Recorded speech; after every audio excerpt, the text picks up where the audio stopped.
pour la défense, c'est pareil, parce qu'on a dit Valanciunas en pivot, c'est pas top, il y a un plafond, etc. Oui, il y a un plafond, on n'enlève pas ce qu'on a dit, mais mine de rien, là encore, ils sont top 10 défense de NBA. Et donc, comment est-ce qu'ils font ça? Ça, on l'a déjà un peu plus développé dans le Basket Lab, souvenez-vous, mais c'est qu'ils ont une défense très agressive, en fait. Ils ont une défense très, très agressive, et donc, qu'est-ce qu'on demande à faire à Valanciunas? On lui demande pas de faire du drop, donc sur le pick and roll, de rester bas.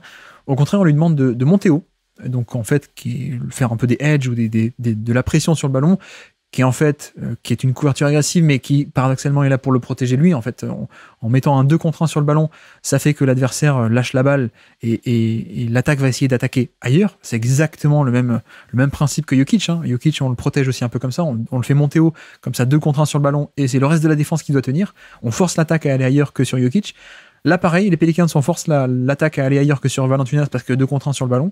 Et par contre, on a je crois que c'est l'équipe la plus agressive en termes d'aide depuis le côté faible et en termes d'occuper l'espace à l'intérieur, en fait. C'est-à-dire que derrière ce Valanciunas qui monte haut, on a toujours la rotation depuis le côté faible, ou d'ailleurs même depuis le côté fort, mais on a toujours quelqu'un dans la raquette. Toujours. Et ça se voit en match. On en avait parlé pour un affrontement contre Dallas, où ça avait fait énormément de mal à Dallas, ce côté extrêmement agressif sur pick and roll, et derrière le panier qui était verrouillé. Et même ça se voit dans les chiffres, en termes de répartition des tirs qu'il concède. Oui, quand il concède des tirs au panier, ils sont pas bons. Mais ça, c'est normal. Quand tu as un pivot qui est pas très bon défensivement, ou alors quand tu dois te reposer sur des ailiers, bon, voilà, c'est pas pareil que quand tu as Rudy Gobert. Ok. Donc, en termes d'efficacité au panier, ils sont pas bons. Mais par contre, en termes de fréquence au panier, ils sont top 10, quoi. Et donc, en fait, ils autorisent assez peu de tirs au panier.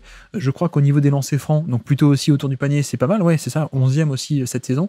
Et au contraire, comment dire? Il concède énormément de tirs à 3 points, parce que c'est dû au schéma, le fait d'avoir ces rotations très agressives et très tôt dans la possession pour protéger le panier.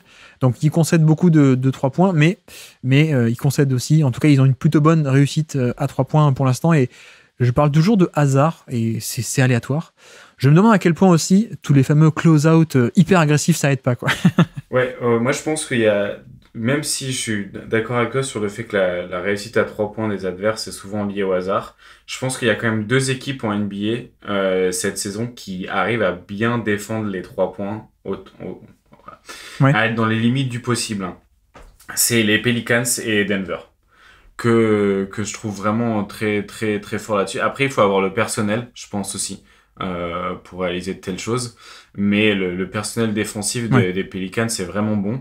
Et d'ailleurs, on n'a pas parlé de Dyson Daniels parce qu'il est blessé jusqu'à la fin de saison, mais lui aussi rentre clairement dans ces schémas longs, agressifs, avec des aides depuis les côtés forts et les côtés faibles.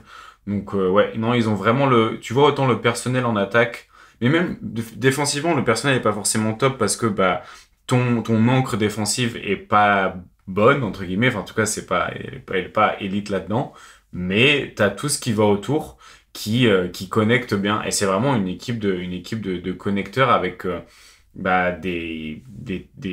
effectif qui permet en fait de faire des choses qui est pas forcément optimales de base, quelque chose de fonctionnel, parce que aussi par contre il faut des gens créatifs derrière pour pouvoir le faire fonctionner ensemble. Je pense que tu files cet effectif à un mauvais coaching staff, t'as une équipe genre de fond de play-in. Alors que là, c'est une équipe qui a gagné 42 matchs pour 27 défaites et qui en plus gagne moins que son niveau de jeu le laisse à penser, parce qu'ils ont un différentiel de plus 5. Donc en fait, ils ont le 6e meilleur net rating de NBA. Ouais. Oui, c'est ça. C'est vraiment une très bonne équipe. Et alors, juste pour dire, Dyson Daniels, c'est pas fin de saison. Je crois que c'était une blessure de quelques semaines et donc il devrait être réévalué bientôt, d'après ce que je lis, mais j'ai vérifié.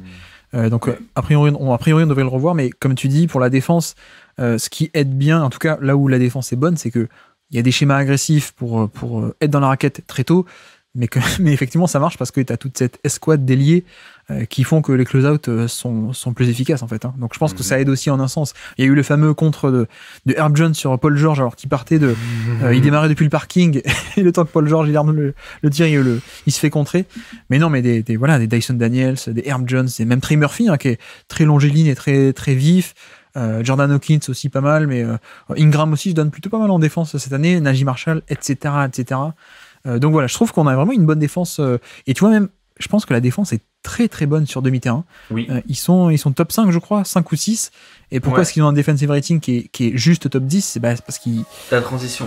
Avec le Valanciunas, voilà, il souffre un peu en transition, ce qui est un peu normal. Hein. La vitesse n'est pas son fort en transition.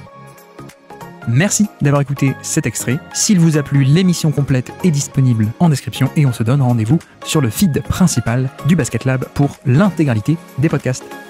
À bientôt.